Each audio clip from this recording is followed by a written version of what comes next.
Boom, we are live, ladies and gentlemen, boys and girls. It's your boy Nolan Hawkeye Anthony here, and I hope you guys are having a fantastic start to your week, wherever you may be and however you may be listening. It's Cyhawk week, y'all, and coming off of a 34-6 drumming of Indiana and coming off of a 16 to 10 narrow victory over Northern Iowa. Iowa and Iowa State are set to meet this week, and I'm going to provide you guys with the game preview, getting into it right now. But before I do that, I want to mention going to 247hawkeye.com, and I hope you guys consider hitting that subscribe button. It really means a lot when you guys do that. We are very close to 200 subs, and if you don't feel that I've earned that subscription from you, I hope you guys like, comment, share. I live all the way out in California, so that is my best way of communicating with you guys directly, and this is why I do that in the first place. And last but not least, be sure to catch the NHA podcast every Wednesday. And I do want to share this with you guys. Before every game, I will be doing a live preview show that the best place to watch it, or the only place that you can watch it, will be on YouTube. And I will always share the link on my Facebook before I do that, so you guys can find that there with the link in the description to the Facebook. And if you guys want to support the channel, the link will be in the description box as well. And without further ado, let's get into this. So first, guys, of course, it is important to note, and I already said this, Iowa thumped Indiana. It was a complete bludgeoning, whereas Iowa State, on the other hand, by the way, Iowa State fans, you guys can watch this, and I'm sure some Iowa State fans will sneak into this, but I will not be providing some Iowa State angle to this. Iowa State narrowly escaped Northern Iowa, and yes, Iowa has had their issues with Northern Iowa in the past, but I will also say this, that had Iowa played Northern Iowa and narrowly won 16-10, I would not be defending a 16-10 victory. The only small defense I will give to Iowa State, and I will only give this because I played Division I water polo, so I understand how this can happen. Sometimes when you have a massive game coming up, occasionally you can start looking forward to your opponent too much that you forget about the task at hand. And perhaps that did happen a tiny bit for Iowa State, but that's the only room I'm going to be giving Iowa State. I can promise you guys that. Right here, this is the betting odds. Hawkeye Insider gave this to us, even though you guys can go find it anywhere, to be honest. And but anyways, these are the betting odds right here. Iowa is Iowa State is a 3.5 point favorite. Sorry if the audio cut out there a little bit. Iowa State is a 3.5 point favorite going into this game. I suspect the line will change 1, maybe 2 points either direction, but I don't really expect it to change that much. Bottom line, and by the way, Iowa State was about a 7-point favorite in the early renditions of the spread, but coming off of the convincing victory Iowa had over Indiana and the close victory Iowa State has had, the lines have changed, and it's about right. You know, Iowa has won 5 straight games against Iowa State. However, there is a certain amount of confidence for this Iowa State team. It is at Jack Trice Stadium. Their college game day will be coming to this game, which is pretty cool. Although I do wish that it was at Iowa, obviously, but 3.5 points is about right.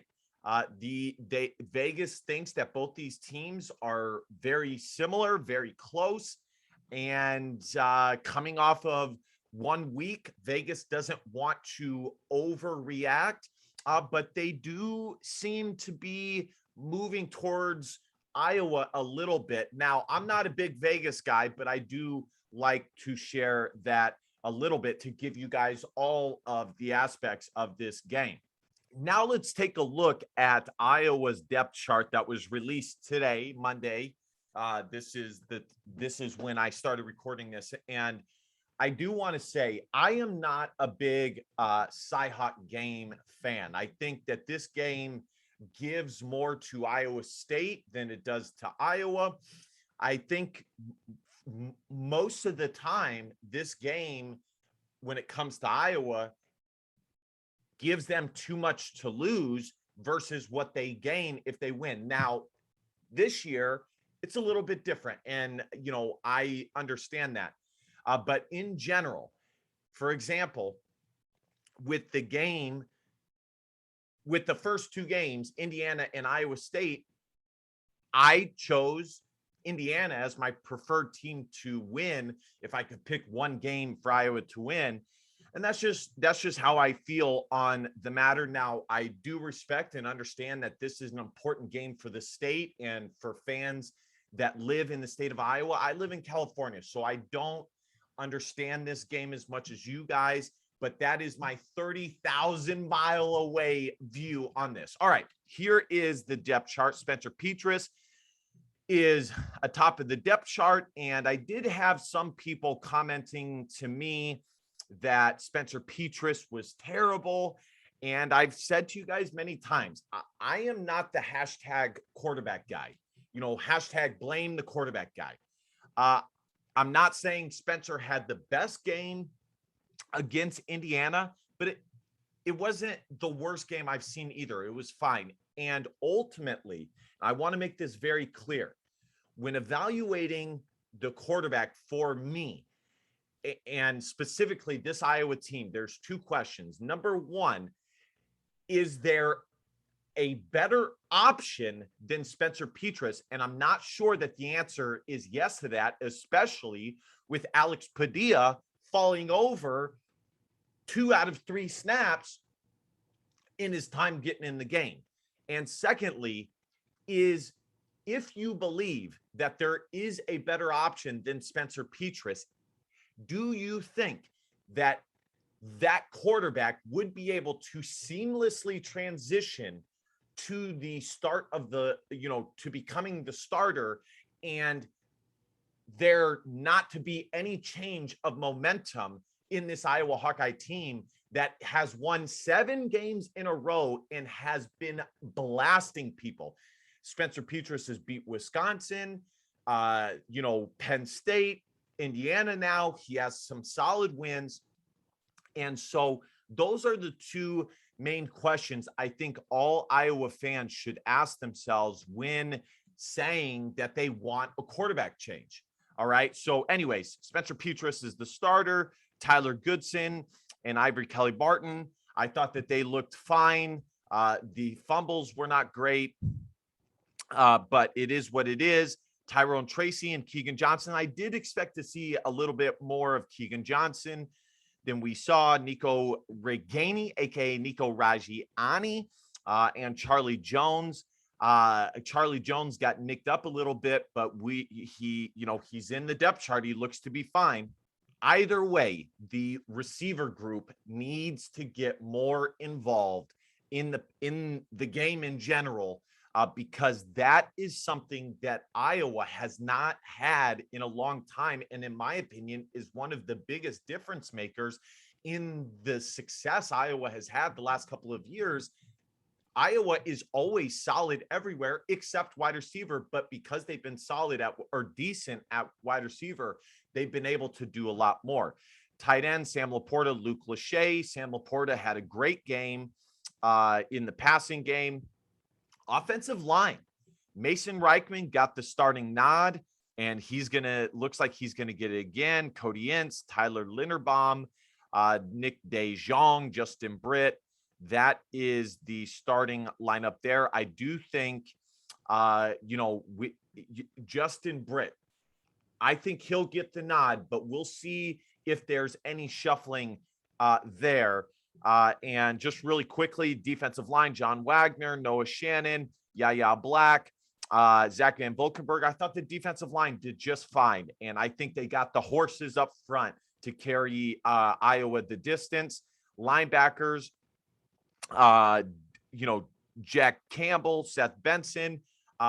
Really quickly, Seth Benson, you know, struggled a tiny bit in coverage, but he is a tackling machine.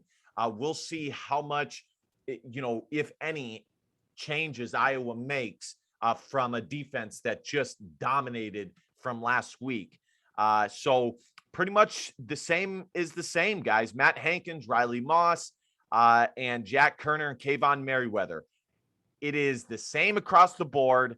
And that is, and as far as Charlie Jones, it looks like he is fine from the walk-off he had. Looks like that is who the Iowa Hawkeyes will be rolling with come this Saturday against the Cyclones.